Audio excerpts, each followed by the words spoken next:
Moi, j'ai envie de le garder parce qu'Esteban, forcément, c'est lui qui bonifie tout le travail d'un groupe.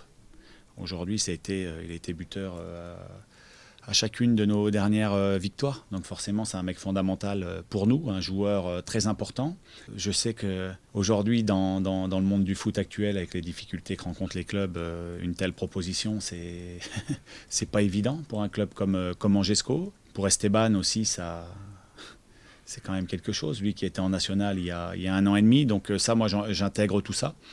Mais évidemment que moi, en tant qu'entraîneur, j'ai envie de garder ce joueur-là parce il est très bon et puis il progresse sans cesse. Donc, dans notre réflexion aussi, dans tout ce qu'on a mis en place depuis le début de saison, c'est un joueur fondamental. Donc le perdre aujourd'hui, ce serait très compliqué. Après, il y a aussi la réalité économique des clubs et du football en général.